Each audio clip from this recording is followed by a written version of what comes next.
Bisa jadi Mbak Anggun di situ juga benar-benar tersiksa banget ya, intinya seperti itu ya gitu. Jadi kemudian majikannya juga super duper cerewet juga, super pokoknya intinya harus ini dan ini, harus menuruti semua keinginannya seperti itu ya.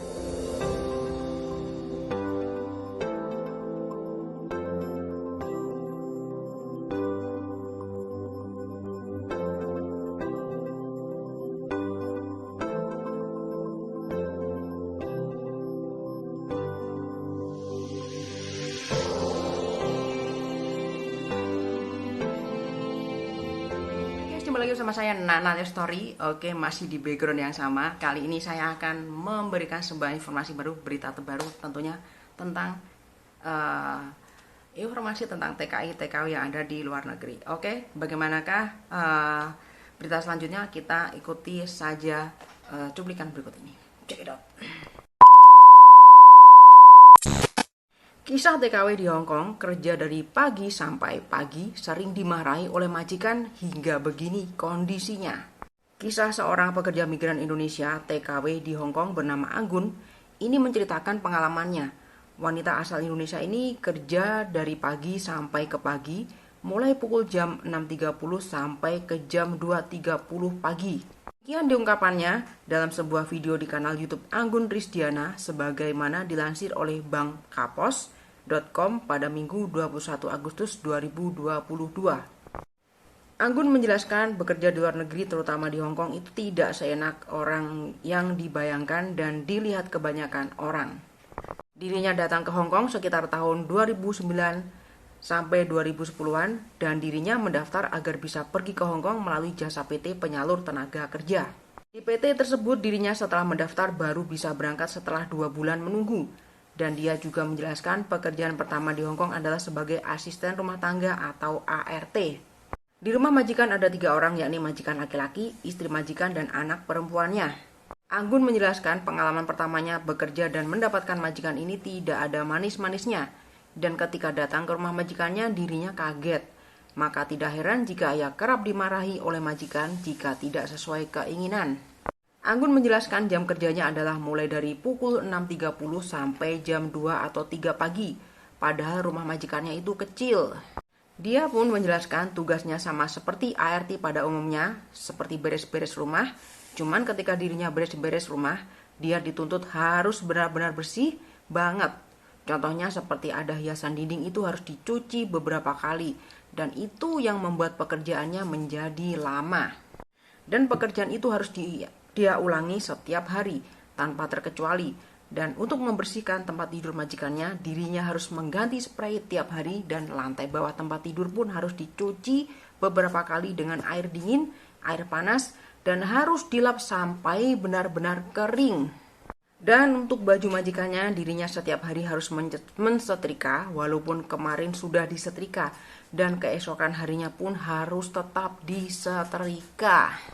Anggun pun menjelaskan jika dia melakukan kesalahan kecil apapun majikannya langsung marah kepadanya. Dia juga menceritakan jika dirinya pernah disemprot cairan pengkilap furniture dan hampir ditampar oleh majikannya karena salah ketika dirinya mencuci beras. Dirinya mengaku mendapatkan libur hanya 3 jam saja. Dia menjelaskan ketika mendapat liburan di bulan ketiga karena sudah benar-benar gak betah, dirinya sengaja pulang ke tempat dia tinggal lebih lama waktunya dari yang majikan dia tentukan. Dia libur dari jam 12 sampai jam 3 sore, tetapi dia sengaja pulang ke tempat majikan jam 10 malam untuk mengambil kunci agar dirinya bisa masuk ke tempat dia tidur. Dan tanpa basa-basi majikannya pun menyuruh dia pulang ke tempat dia tinggal sampai majikannya ikut, dan setelah itu dia pun disuruh untuk mengemasi semua barangnya ke dalam koper. Dan setelah selesai mengemasi barang, kopernya pun langsung dilempar keluar oleh majikannya tersebut dan dia pun langsung diusir. Setelah dia pergi dari sana, dia pun bertemu orang Indonesia dan membantunya untuk melaporkan kejadian ini kepada polisi. Setelah itu, polisi pun kembali mengantarkan Anggun ke rumah majikannya. Setelah itu Anggun pun melihat polisi berbicara dengan majikannya, namun dia pun tidak tahu apa yang mereka bicarakan. Anggun pun menambahkan setelah polisi selesai bicara, majikannya pun membiarkan agar bisa tidur di rumahnya. Dan di pagi hari kurang lebih jam 5.30 pagi dia pun diusir kembali oleh majikannya. Hingga akhirnya Anggun meminta bantuan kepada temannya untuk diantarkan ke PT yang menyalurkannya. Itulah kisah TKW di Hong Kong yang bernama Anggun. Oke guys, itu tadi berita datang dari Hong Kong ya, yang menceritakan tentang kisah dari seorang TKW yang bernama Anggun. Jadi ini adalah merupakan sebuah kisah atau kesaksian mungkin ya gitu ya. Jadi Mbak Anggun ini menjadi TKW Hong Kong ya sekitar tahun 2009 sampai 2010-an ya. Tapi nasib baik tidak berpihak padanya. Ya kerja di Hong Kong seperti itu ya guys ya. Kerja di Hong Kong itu identik apa namanya? Sebagai ART, asisten rumah tangga, atau bisa dibilang pekerjaannya itu mengurus keperluan majikannya aja ya. Jadi bersih-bersih, memasak, mungkin kalau ada anak kecil juga mengurus anak kecil seperti itu ya. Jadi kalau saya bilang pekerjaannya tuh lebih ribet dan lebih rumit dan mungkin lebih lama ya, karena bersih-bersihnya itu ya gitu. Jadi bersih-bersih pun itu harus mendetail ya, harus bersih banget, harus mengkilap banget. Seperti yang diungkapkan si Mbak Anggun tadi, menurut kesaksiannya seperti itu ya. Eh, apa namanya? Rumah harus lantainya dibersihkan tiap hari, dipel tiap hari. Tempat tidur juga harus dibersihkan sebersih mungkin. Kemudian spraynya harus diganti, dan belum keperluan majikannya seperti baju harus disetrika setiap hari. Kayaknya ribet banget ya. Dan mereka maunya harus bersih, clean, clean and clear seperti itu ya. Jadi bisa jadi Mbak Anggun di situ juga benar-benar tersiksa banget ya, intinya seperti itu ya gitu. Jadi kemudian majikannya juga super super duper cerewet juga, super pokoknya intinya harus ini dan ini, harus menuruti semua keinginannya seperti itu ya.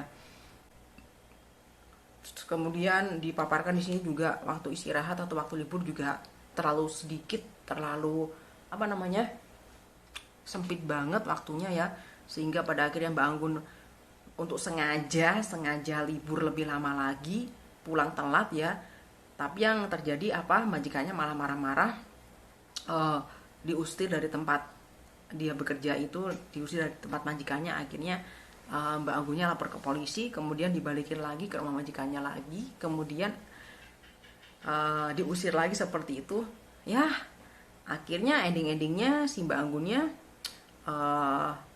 minta dipulangkan ke PT, meminta bantuan kepada teman-temannya, dan diantarkan ke PT yang menyalurkan itu gitu ya.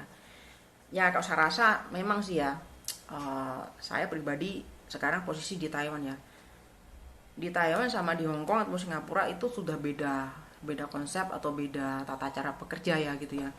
Kalau yang saya lihat ya, kalau di Hong Kong sama Singapura itu identik dengan pekerjaan bersih-bersih dan mungkin menjaga anak. Tapi kalau menjaga orang tua jarang ya. Tapi kalau di Taiwan itu fokusnya hanya untuk menjaga orang tua aja. Jadi untuk masalah bersih-bersih atau masalah yang lainnya, keperluan majikan ya, itu tidak perlu diperhatikan. Yang intinya kita fokus bekerja untuk mengurus pasien kita, mengurus orang tua atau mengurus lansia seperti itu ya. Jadi saya ngomongnya kemana-mana ya. Enggak, saya cuma mau menjelaskan aja kalau di Hong Kong memang seperti itu ya. Jadi kerjanya benar-benar sangat detail banget ya. Jobnya memang harus beda sama yang ada di Taiwan seperti itu. Kalau di Taiwan identik pekerjaannya mengurus lansia atau mengurus orang sakit seperti itu. Jadi pekerjaan yang lain ya kayak bersih-bersih itu setidaknya kalau kita ada waktu senggang ya kita kerjakan. Kalau nggak ada ya kita fokusnya nih pada orang yang kita jaga aja, pada orang yang kita rawat aja seperti itu. Jadi kalau saya pikir saya ngalamin, saya ngebayangin aja di Hong Kong seperti itu ya. Udah gitu majikan di Hong Kong itu kan orangnya kan disiplin banget ya. Disiplin, masalahnya tuh orangnya tuh kalau nggak suka ya nggak suka. Makanya kalau di Hong Kong banyak banget orang-orang yang sering diinterminate atau dideportasi karena mungkin majikan nggak suka, langsung langsung pergi, langsung nggak mau ya udah gitu kan. Tapi kalau di Taiwan meskipun majikan nggak suka, tapi mesti dipertimbangkan karena dia butuh tenaga kita gitu kan.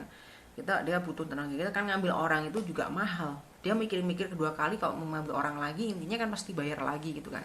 Ya lebih baik mau gimana lagi, kalau masih bisa dibilangin ya oke lah, bisa berubah ya kita pakai, kita kasih peringatan dulu seperti itu gitu.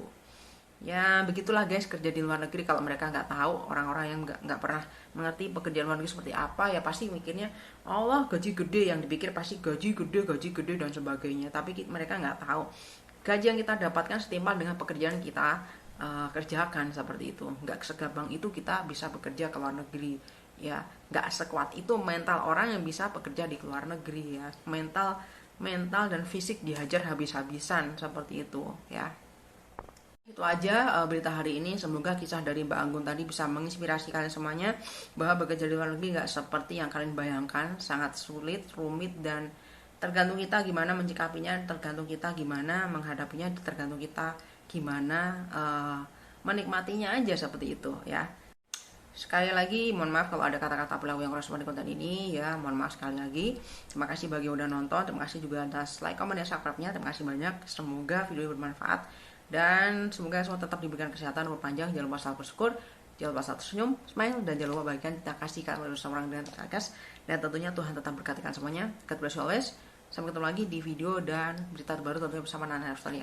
Sampai jumpa lagi, bye bye.